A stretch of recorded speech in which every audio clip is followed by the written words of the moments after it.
was born poor in a lowly family. Father disappeared, there was little to eat.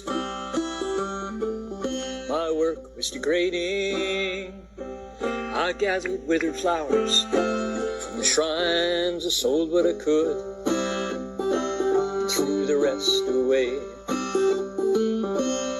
People found me disgusting and they despised me. They just ignored me or they looked away. The pain of rejection hurt as much as the hunger, but I lowered my heart and I bowed every day. Then I saw the great hero entering the city,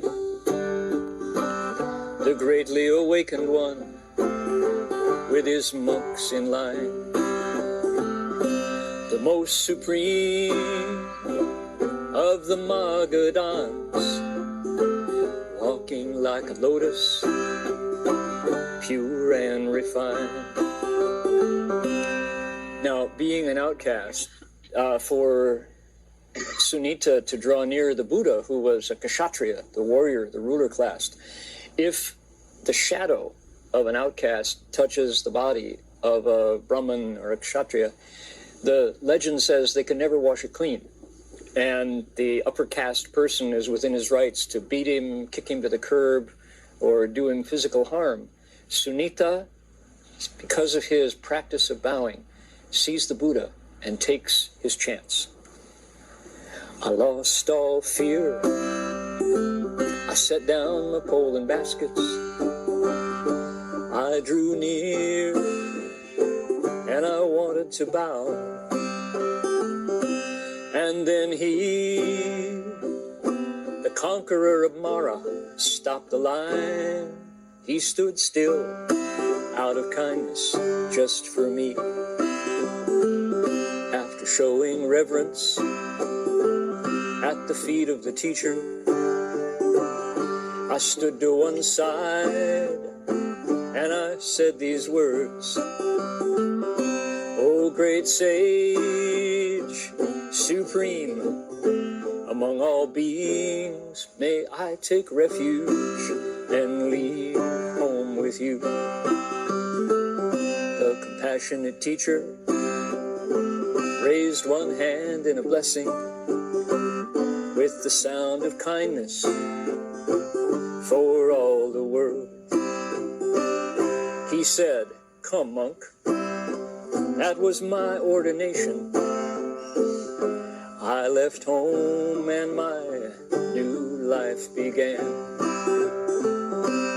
Now, if this were a movie, the scene would show a lonely hut high in the mountains and Sunita cultivating as a hermit, following the Buddha's instructions out in the wilderness. Now I live alone here in the mountains. I never tire. I cultivate the way, following my teacher's words, just as he taught me. With one mind, by night and by day. As the sun went down, I entered Samadhi. I saw my past lives, I opened my heavenly eyes. Just before dawn, I broke through the mass of darkness. To the state of the deathless, I did certify.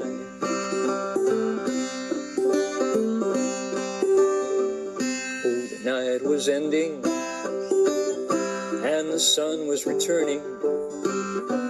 Indra and Brahma paid their respects to me.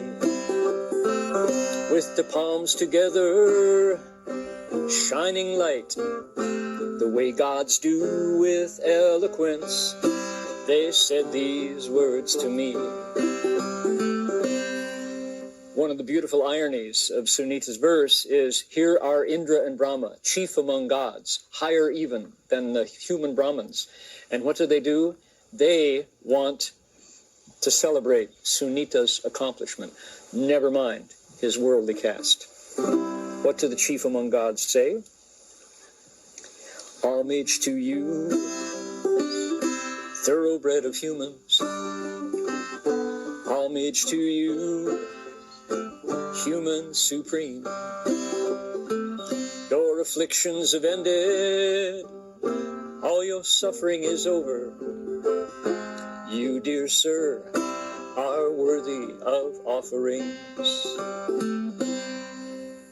Now, the penultimate verse of Sunita's biographical poem brings the Buddha back into the scene, and there's some ironic social commentary here as the Buddha claims Sunita a true Brahmin, not by birth, not by parentage, not by social status, but by inner virtue, by wisdom and compassion.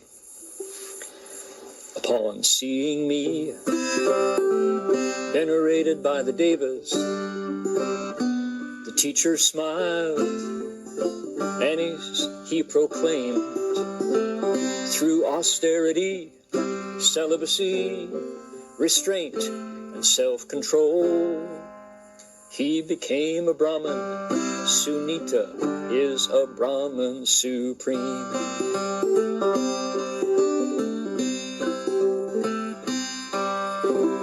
The Story of Sunita.